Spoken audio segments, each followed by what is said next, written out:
Hey friends, I was lucky enough to visit Tokyo Disney Sea just 7 days after the new land called Fantasy Springs opened. Come along with me as I wake up way too early so I can get a chance to spend the day in this beautiful new area of the park. Let's go. Thanks to a combination of excitement and jet lag, I wasn't able to sleep, so I figured I would just head over to the park early. I definitely wasn't the only person who had this plan though. When I arrived at the park gates around 3 a.m., there were already a bunch of people there lined up and ready to go. At this point for me, the only way to get into Fantasy Springs was to snag either a standby or premier pass for one of the attractions, and you needed to be in the park in order to get one. So the earlier you can get past the gates, the better chance you would have. Alright, success. I got into Fantasy Springs, the standby for Frozen, and I have a premier access for Tangled. So I can go over there at like 10 a.m. or 10:15 I think. But now sorry, I was rushing through. Now I'm gonna go over and check out my favorite ride here, which is Journey to the Center of the Earth. Let's go.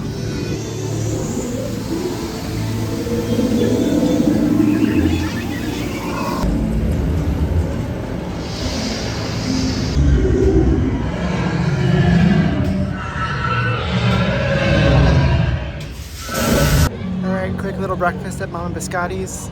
I had to get the Mike melon bread. So it's melon bread with light cream in the middle. It's really good though. I had this last time I was here. And nice latte, because I've been up for a really long time and I haven't slept, so a coffee to kind of get me through.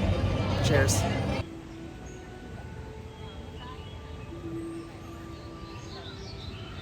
As I mentioned before, you needed a pass in order to get into Fantasy Springs.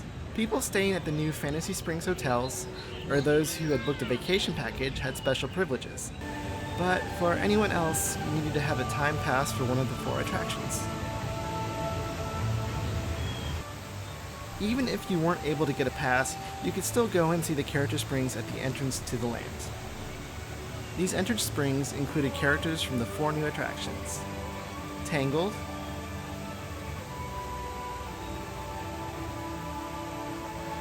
Frozen,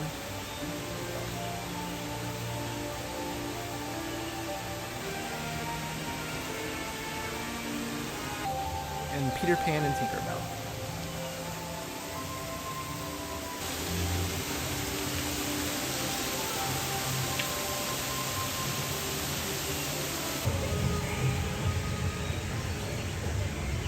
Once you enter from the park side, if you take the left route, you head over to Neverland. But I'm gonna head on the right path towards the Tangled attraction and then to Arendelle.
Arendelle is so well themed and so well detailed, and it also is like a quite large area to walk around in.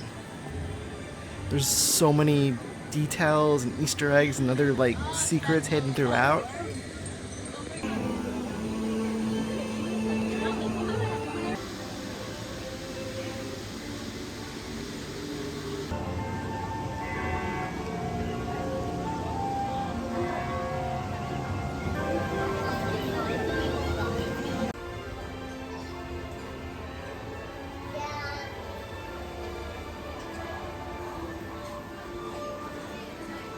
Well, since the Frozen ride is down, let's go check out the other character springs inside this area.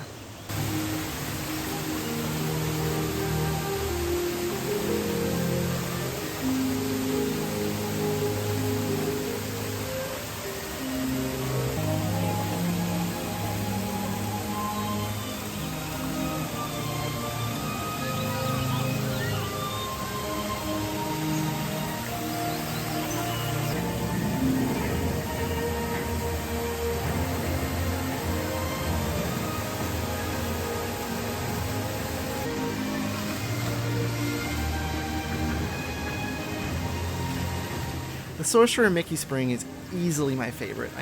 I love it so much. It's so pretty.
Okay, Anna and Elsa's Frozen Journey is back up. Let's go. My pass for this ride is a standby pass, which means I get to enjoy a nice long queue. Thankfully, this queue is incredibly well themed.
僕はオラフぎゅーって抱きしめて。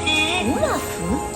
ねえ、エルサに夏を取り戻してもらいたいの。夏僕大好き。エルサは無事だよ。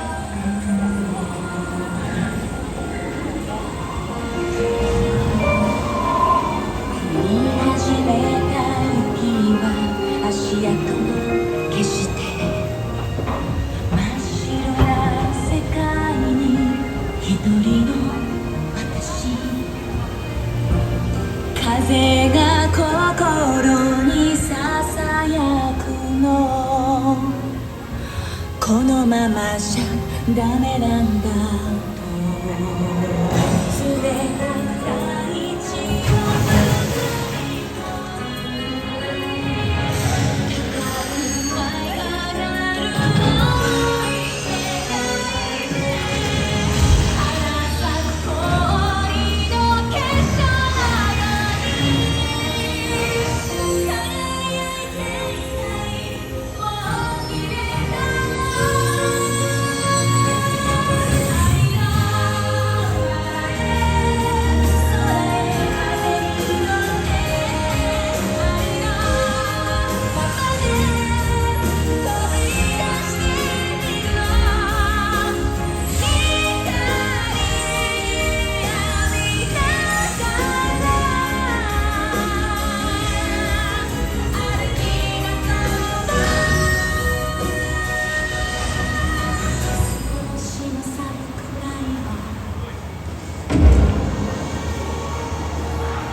私を助けるために自分を犠牲にするなんて大切な姉さんだもん。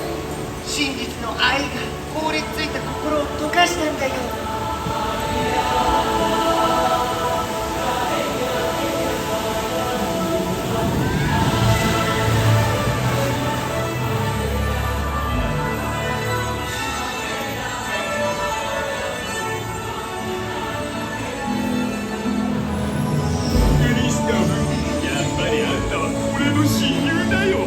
お前もだよ、スベン。最高です。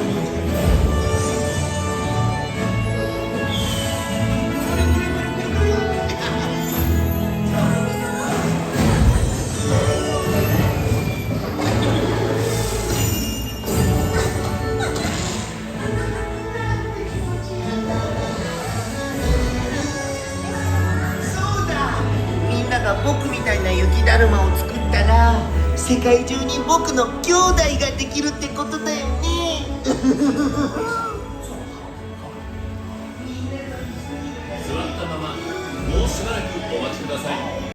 Okay, so here's the deal. I don't know what the exact percentage is, but more than 50% of the time I tried to get a lightning lane for Frozen and Epcot in Walt Disney World.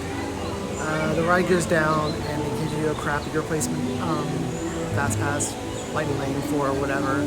Like, not the same caliber of lightning lane.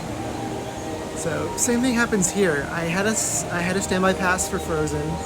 I got in here, the ride was shut down. They gave a new standby pass that's good for any ride in the general park except for the rides in Fantasy Springs. So it's kind of a bummer if you spent like all this time and effort to get a standby pass, like getting up early, make sure you get a pass, and then you can't even use it for anything else in here. Fortunately, I did some shopping and I came back my New Year's, and Frozen was back up, so I get to ride it. And I'm so glad I did. Like, the videos that I've seen online do not do it justice. It is an incredible, beautiful ride. Like, it is the definitive Frozen ride. It blows all the other ones out of the water. Like, just absolutely incredible. I don't know how to describe it. Like, I'll show some video from it, but like, wow, it's so, so good. You have to come see it. Now, I'm gonna check out some lunch. Let's go. Alright, pitfall number 2 about Fantasy Springs right now. The restaurants are only doing mobile order. And so mobile order is gonna be for like hours later. I thought perhaps they had walk-up and mobile ordering, but they just had mobile ordering. So I booked my lunch at the Snugly Duckling, but that's not until like 4 o'clock. And right now it's 12:30. And that was the earliest I can get, so instead I went to Oaken's OK Foods, and I got this cardamom and beef bread.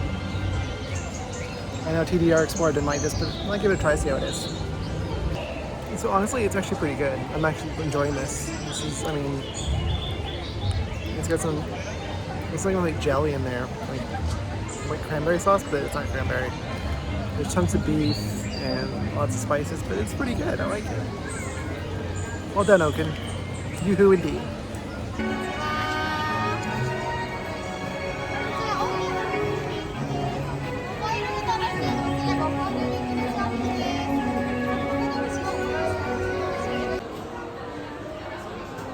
Since I have a premiere pass for Rapunzel's Lantern Festival, I'm able to skip the long queue for this one.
The Rapunzel ride, while absolutely gorgeous, feels very short. I mean, I enjoyed it, but I don't think it's going to be my favorite in Fantasy Springs. So now let's head over to Neverland and see what Peter Pan's up to.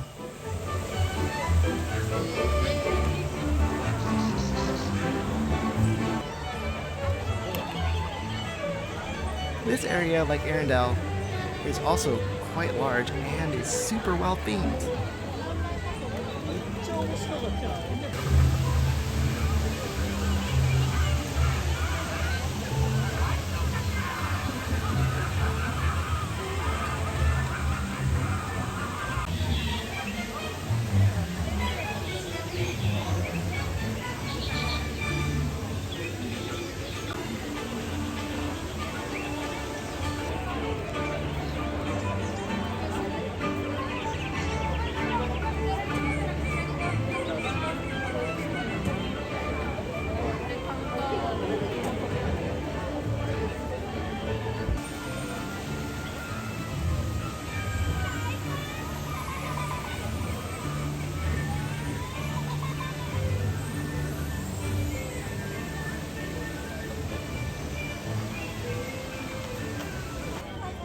Fairy Tinkerbell's Busy Buggies is the only ride I didn't get to experience this visit.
I love how many cool photo spots they created on Hook's ship, but holy crap is it crowded.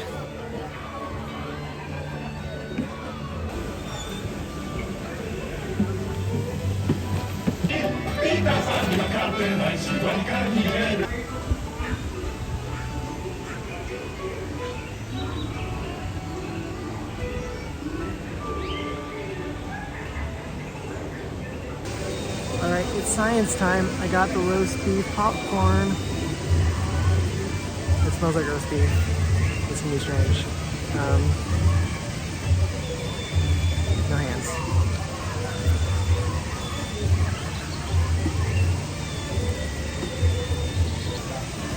It's got kind of like some saltiness to it and like a bit of the jus flavor, like you taste of roast beef. It's really bizarre eating it on popcorn. It doesn't seem like it should be there.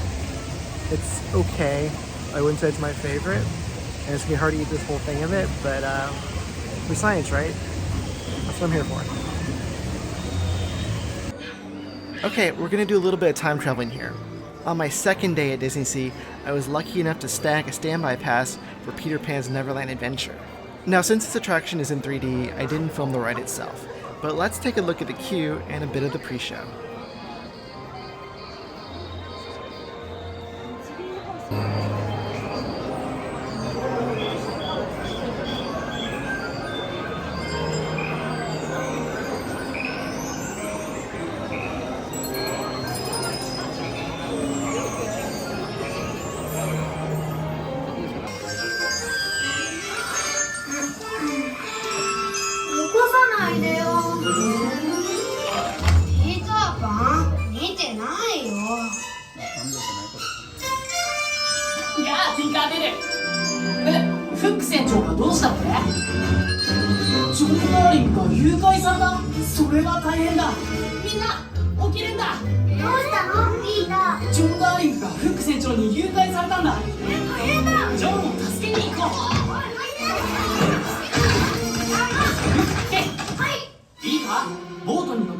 まずはウェンディとマイケルを探す。それからジョンを救うんだ。了解。ねえ、みんなも来てくれるよね。ロストキッズ全員の力が必要なんだ。来てね。川のところで待ってる。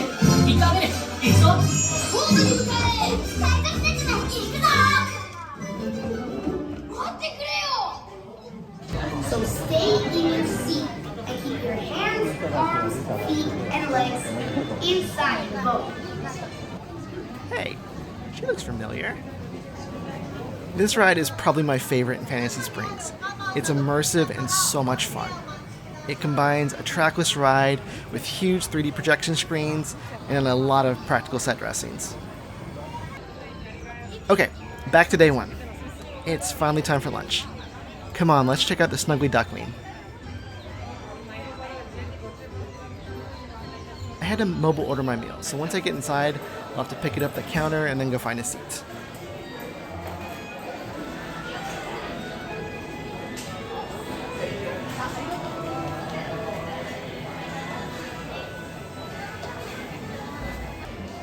In a lot of ways, it feels like you stepped right into the Snuggly Duckling from the Tangle film. With the smash marks on the walls, axes and swords impaled in the plaster, and the wood, and all the other decorations, they did such an excellent job bringing this animated tavern to life.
For lunch, I got the Duckling Dream cheeseburger, which came with a drink and fries.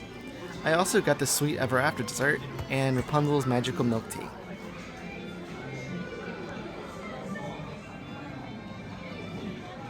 The cheeseburger is pretty tasty for a theme park burger, tender with lots of flavor.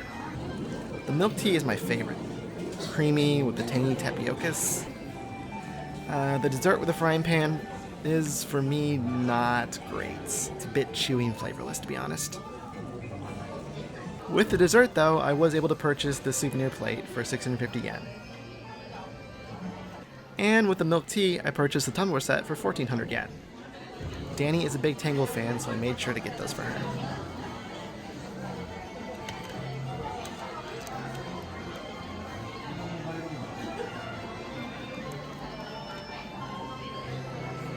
And with lunch done, it's time to head for the hotel. That middle of the night wake up is really catching up to me. I absolutely love Fantasy Springs. It's an incredible addition to Disney Sea.